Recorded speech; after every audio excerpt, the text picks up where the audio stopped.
اعوذ باللہ من الشیطان الرجیم بسم اللہ الرحمن الرحیم۔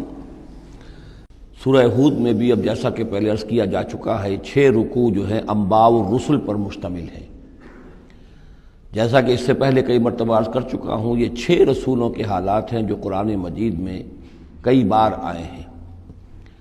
سب سے پہلے حضرت نوح علیہ السلام، پھر حضرت ہود، پھر حضرت صالح، پھر حضرت لوط، پھر حضرت شعیب اور پھر حضرت موسیٰ علیہ السلام۔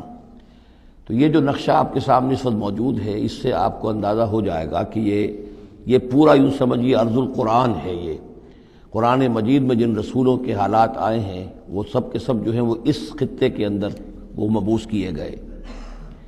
یہ داہنی طرف جو ہے وہ جو خلیج فارس ہے، یہ خلیج فارس سیدھا اوپر اگر لکیر چلی جائے گی اور ادھر سے یہ جو بحر قلزم ہے، اس کے جو یہ اوپر جا کے 2 کھاڑیاں بن گئی ہیں، تو وہ جو ہے خلیج عقبہ آخر میں اوپر اس سے لکیر جائے گی۔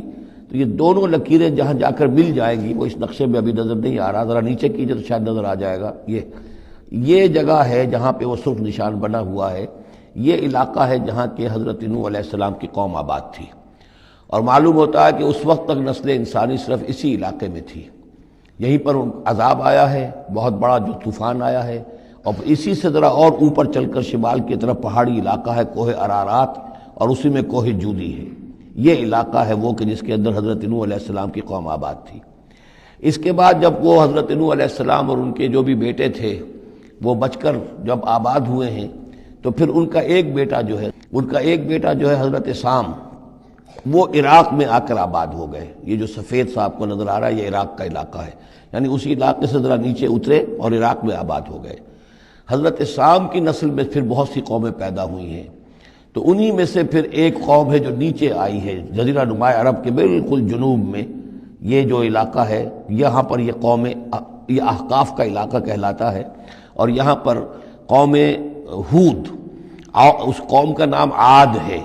حضرت سام کی نسل ہی میں سے کوئی بہت بڑا سردار اٹھا جس کا نام عاد تھا، اور عاد کی سے پھر ایک قوم شروع ہو گئی، وہ اس علاقے میں آباد تھی۔ اس کے ہاں جب شرک وغیرہ پیدا ہو گئے اور خرابیاں پیدا ہو گئیں تو اللہ تعالیٰ نے بہت سے نبی بھیجے، پھر آخر ایک رسول بھیجا، اور وہ حضرت ہود علیہ السلام ہے۔ ان کی دعوت کو رد کیا، یہ ہلاک کر دیے گئے۔ یہاں سے حضرت ہود اپنے ان ساتھیوں کو لے کر نکلے، اور عرب کے تقریباً وہ وسط میں وہ علاقہ ہجر کا علاقہ کہلاتا ہے، اس علاقے میں آ کر آباد ہو گئے۔ یہاں ان کے ہاں ایک بڑی شخصیت ابھری جس کا نام سمود تھا، تو اس سے یہ قوم سمود مشہور ہوئی ہے۔ انہوں نے میدانوں کے اندر محل بنائے، اور ساتھ ہی یہ ہے کہ جو پہاڑی علاقہ ہے بہت سخت گرینائٹ راکس ہیں، ان کو تراش کر ان کے اندر بھی مکان بنائے۔ یہ قوم سمود ہے۔ تو قوم نوح، قوم ہود، قوم سمود، یہ تینوں قومان جو ہیں حضرت ابراہیم علیہ السلام سے پہلے کی ہیں۔ اب پھر لوٹیے عراق کی طرف۔ عراق ہی میں جو قوم باقی رہی، انہی میں حضرت ابراہیم علیہ السلام کی بعثت ہوئی ہے۔ لیکن حضرت ابراہیم علیہ السلام کے بارے میں یہ انداز جو انباء الرسل کا ہے وہ قرآن مجید میں کہیں نہیں ہے۔ یہاں پہ آپ دیکھیں گے سورہ ہود میں ان کا تذکرہ آئے گا، لیکن وہ قصص النبیین کے انداز میں تذکرہ آئے گا، انباء الرسل کے انداز میں نہیں آئے گا۔ حضرت ابراہیم یہاں سے، اور یہاں سے پھر انہوں نے ہجرت کی عراق سے، اور شام چلے گئے، پورا صحرا کراس کر کے شام میں جا کر، اور وہاں سے پھر انہوں نے اپنے بیٹے کو اسحاق کو آباد کیا۔ وہ جو سرخ نشان نظر آ رہا ہے آپ کو، یہ فلسطین کا علاقہ ہے۔ ایک بیٹے کو حضرت اسماعیل علیہ السلام کو یہاں مکے میں لا کر آباد کیا۔ اچھا، اس اپنے بھتیجے جو حضرت لوط علیہ السلام ان کے ساتھ ہی آئے تھے، ہجرت کی تھی انہوں نے، عراق سے اور شام پہنچے تھے، ان کو بھیجا ہے بحیرہ ڈیڈ سی جو ہے بحیرہ مردار، اس کے کنارے پر یہ شہر آباد تھے، عمورہ اور صدوم، وہاں بھیجا ہے۔ تو انباء الرسل کے ضمن میں پھر قوم سمود کے بعد ذکر آئے گا تو وہ قوم لوط کا آئے گا۔ البتہ حضرت ابراہیم علیہ السلام ہی کی ایک تیسری بیوی قطورہ، ان کی اولاد میں سے مدین نام کے بھی ایک تھے، اور ان سے جو قوم چلی قوم مدین، وہ خلیج عقبہ کے داہنی طرف جو ہے مشرق میں، یہ یہاں آباد ہوئے۔ یہ علاقہ ہے ان کا جہاں پہ کہ حضرت شعیب علیہ السلام کو بھیجا گیا۔ اس علاقے میں یہ مدین کا علاقہ ہے، اس میں حضرت شعیب علیہ السلام بھیجے گئے۔ اب یہ جو سینائی پیننسولا ہے، تو ادھر جو ہے مصر ہے، وہ دریائے نیل نظر آ رہا ہے۔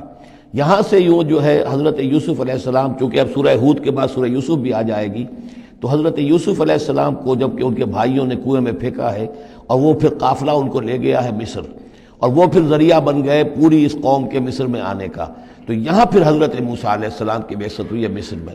تو کل یہ علاقہ ہے کہ جن میں وہ انبیاء اور رسل جو ہیں مبعوث ہوئے ہیں کہ جن کا ذکر اکثر و بیشتر قرآن میں آتا ہے۔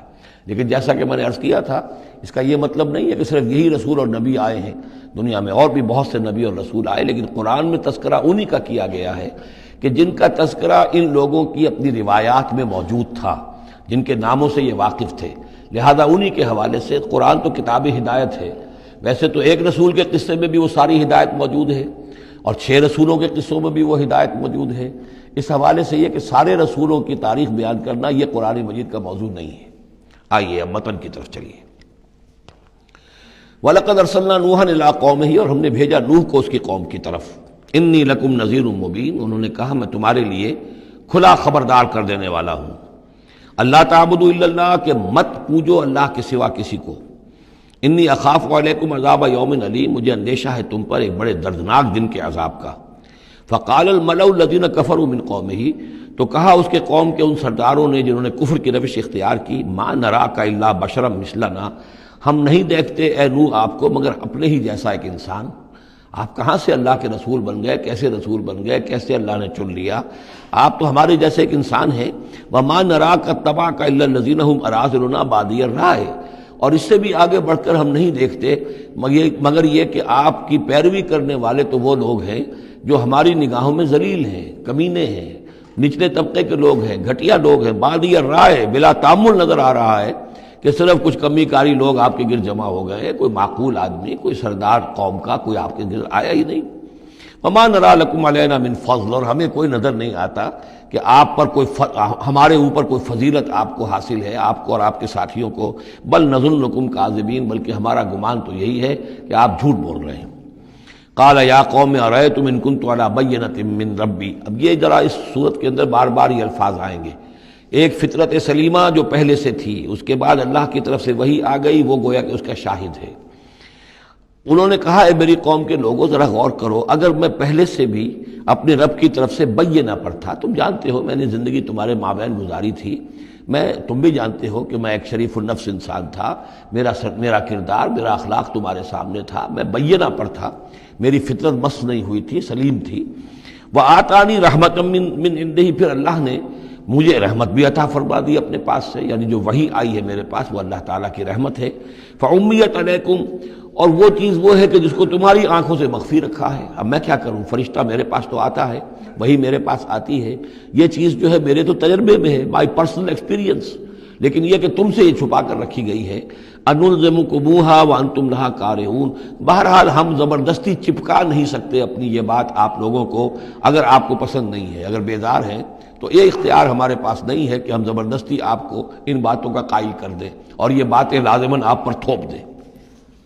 وَيَا قَوْمِ لَا أَسْأَلُكُمْ عَلَيْهِ مَالًا، اور میری قوم کے لوگوں دیکھو میں تم سے کوئی اجرت نہیں مانگتا، مال طلب نہیں کرتا، کوئی تاوان تم پر نہیں ڈالا ہے۔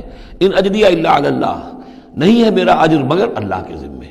وما انا بطارد الذین آمنوا، اور جن کو تم کہہ رہے ہو یہ گھٹیا لوگ ہیں، کمی کاری لوگ ہیں، کمین لوگ ہیں، میں ان کو اپنے پاس سے دھتکار نہیں سکتا، میں یہاں سے کھدیڑ نہیں سکتا ان کو، میں نہیں ہوں کھدیڑنے والا ان کو اپنے پاس سے۔ انہم ملاقو ربہم، یہ اپنے رب سے ملاقات کریں گے۔ ولیکنی اراکم قوما تجہلون، لیکن میں دیکھتا ہوں کہ تم ضرور جہل میں اور جہالت میں مبتلا ہو گئے ہو۔ وَيَا قَوْمِ مَنْ يَنْصُرُنِي مِنَ اللَّهِ إِن طَرَدتُّهُمْ، اور میری قوم کے لوگوں سوچو اگر میں ان اہل ایمان کو اپنے ہاتھ سے ہانک دوں، یہاں سے بھگا دوں، یہاں سے دھتکار دوں، تو کون مدد کرے گا میری اللہ کے مقابلے میں؟ یہ اللہ کے ماننے والے، اللہ کے چاہنے والے، اللہ کا ذکر کرنے والے، اللہ سے دعائیں مانگنے والے، اللہ کے روح انور کے یہ طالب ہیں، اس کی رضا جو ہیں۔ افلا تذکرون، تو کیا تم نصیحت اخذ نہیں کرتے؟ ولا اقول لکم عندی خزائن اللہ، وہی بات جو حضور سے ہم پڑھ چکے ہیں پہلے، اور میں نہیں کہتا تم سے کہ میرے پاس اللہ کے خزانے ہیں، میں نے کب کہا ہے کہ میرا اختیار ہے اللہ کے خزانوں پر؟ ولا اعلم الغیب، نہ میں غیب کا علم رکھتا ہوں۔ ولا اقول انی ملک، نہ میں یہ کہتا ہوں کہ میں کوئی فرشتہ ہوں۔ ولا اقول للذین تزدری اعینکم، اور نہ میں یہ کہتا ہوں ان لوگوں کے بارے میں جنہیں تمہاری آنکھیں حقیر دیکھ رہی ہیں، تم حقارت کے ساتھ دیکھ رہے ہو، لن یؤتیہم اللہ خیرا، میں تو نہیں کہہ سکتا کہ اللہ تعالیٰ انہیں کوئی خیر نہیں دے گا۔ کیا پتہ تم اندازہ بھی نہ کر سکو کیا مقامات بلند اللہ ان کو عطا کرے گا۔ جنت میں یہ کس طریقے سے اللہ تعالیٰ کے فراح و ریحان و جنت و نعیم سے جو ہے وہ مشرف ہوں گے۔ لا اقول انی ملک ولا اقول للذین تزدری اعینکم لن یؤتیہم اللہ خیرا، اللہ اعلم بما فی انفسہم، جو کچھ ان کے جیوں میں ہے دلوں میں اللہ خوب جانتا ہے، کس کے دل میں کتنا خلوص ہے، کتنی محبت ہے اللہ کے ساتھ، کتنی شوق ہے، کتنا شوق ہے اللہ سے ملاقات کا، تو یہ اللہ جانتا ہے۔ انی اذا لمن الظالمین، اگر میں تمہارے ان تانوں سے تنگ آ کر میں ان کو اپنے پاس سے اٹھا دوں، بھگا دوں، تو پھر یہ کہ میں تو خود ظالموں میں سے ہو جاؤں گا۔ صدق اللہ العظیم۔